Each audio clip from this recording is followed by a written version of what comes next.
Meet the market's new safe havens, 2019's IPOs.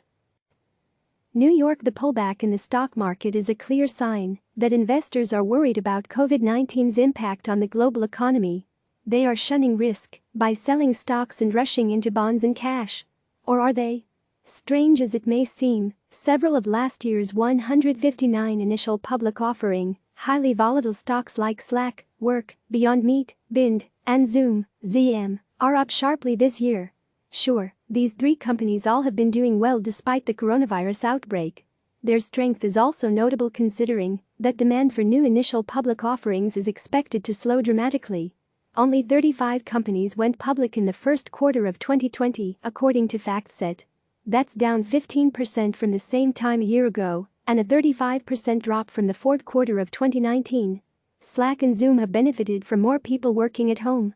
And demand for Beyond Meat's plant-based products could increase due to concerns about meat safety and the availability of beef, pork and chicken since workers at companies like food giant Tyson, TSN, have contracted COVID-19. Beyond Meat actually posted a quarterly profit Tuesday as sales more than doubled. And many other newcomers from 2019 are doing well too.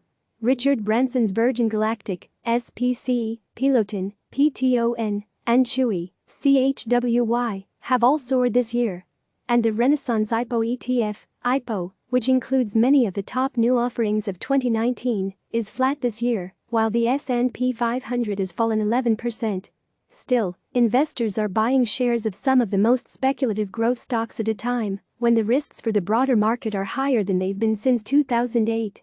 I'd be worried about companies that came to the market last year. I'm not on the recent IPO bandwagon, said Clark Kendall, CEO of Kendall Capital. But it's America. So people have the opportunity to make bad investment decisions. Danger in trying to hit home runs with IPOs. Kendall argues that many of the class of 2019 IPOs had poor fundamentals before the coronavirus outbreak, and that conditions are only getting worse because of the coronavirus. Slack, for example, continues to lose money. And even companies that are profitable are extremely pricey. Beyond Meat now trades at more than 700 times its 2020 earnings estimates. So for every IPO success, there could be multiple flops. That's why Kendall typically shuns newer offerings in favor of more stable blue chips. I want to hit singles and doubles instead of trying to swing for the fences in hopes of finding the next Zoom, he said. Many of last year's IPOs might also be following the lead of larger profitable tech stocks. The Nasdaq has fallen less than 1% this year, compared to the Dow's drop of more than 16%. The tech-heavy index has rebounded sharply from its lows thanks to gains in the so-called FANG stocks. Facebook, FB, Amazon, AMZN, Apple, AAPL, Netflix, NFLX, and Google owner Alphabet, Google, are now all in positive territory this year. So is Microsoft, MSFT, for that matter. In this environment, it's notable to see the strength of the growth stalwarts, said Dan Hansen, Chief Investment Officer of Ivy Investments.